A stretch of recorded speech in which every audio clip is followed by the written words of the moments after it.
time to play the game. Time to play the game.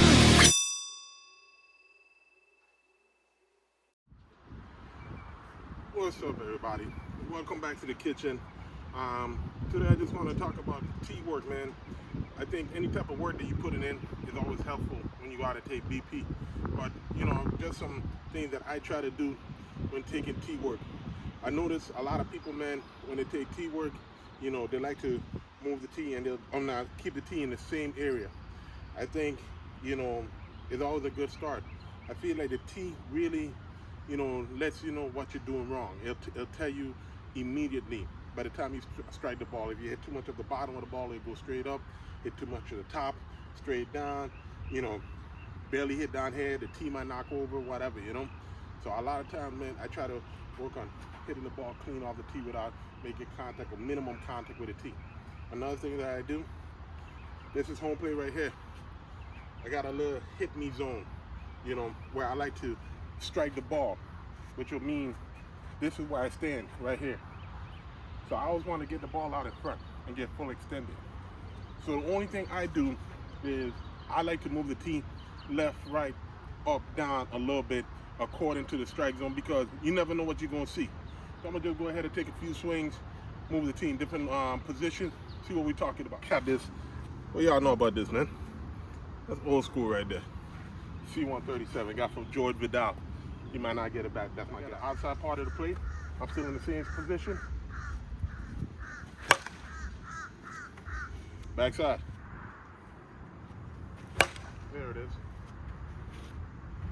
Trying to hit that ball through the infield with authority, but low enough that the outfielder can't catch it.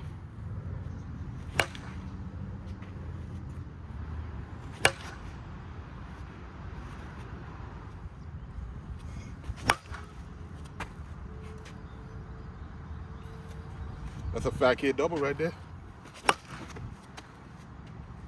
Woo. Woo.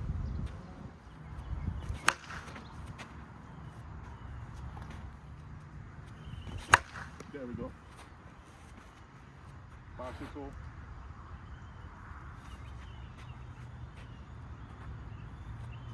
Same spot. There we go. 5-6. There we go. Nice low line drives. Training myself to recognize what I could do with certain pitches and certain locations. 5-6. All right, 5-6. All right. These next swings right here, this is just to beat the 5, man. If the infielder play me strong backside, I mean the pitcher is probably gonna pitch veer off a little bit. So I'm trying to beat the pitcher and the shortstop on this side. Because he's probably here, you got the strong side that way, so he's gonna pitch and drop off a little bit.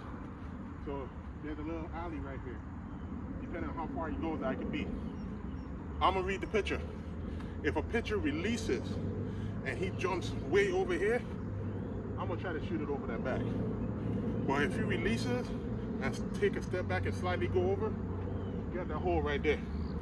So that's why the at-bat starts, you know, your at-bat should start before you get in the box. Pay attention to what the pitcher is doing. I can live with that. Oh, no. You know, the shortstop might cheat on it. If I hit it hard enough by design, should be able to get it through. Ain't nobody catching that. Free tips, man. Free tips with the chef. Same thing.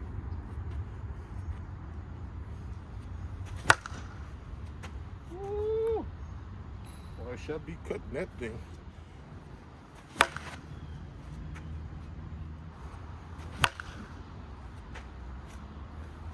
That's what chef cooking right there.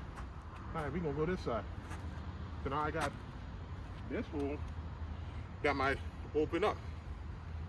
Adjust my tee a little bit.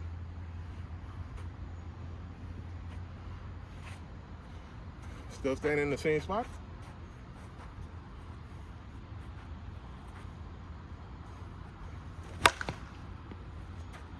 Not the best hit, but it's in the right spot. Every swing is not going to result in a 4-5 foot line drive. That swing might have been a little bit too much, you know, in the range of the second baseman. If they get a good beat, that might be an out, but you're trying to do the right thing. So, minor adjustment.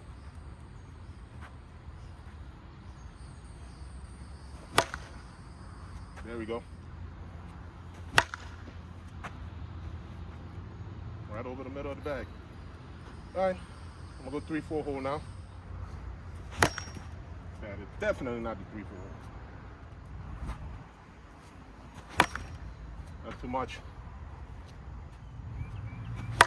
There we go. Want to hit it with authority. Too much under. Sometimes you're gonna make outs trying to do the right thing. It's called being a team player. There we go. There we go.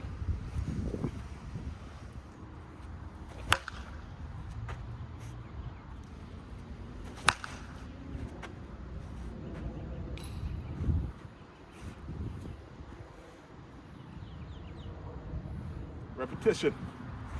Keep working at it. You keep working at it, you do it long enough, it becomes natural.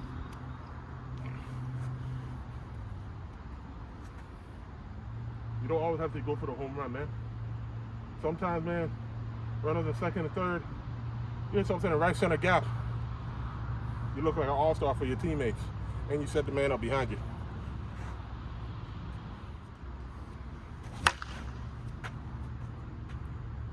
Damn, Chef, why you gotta be cutting like that?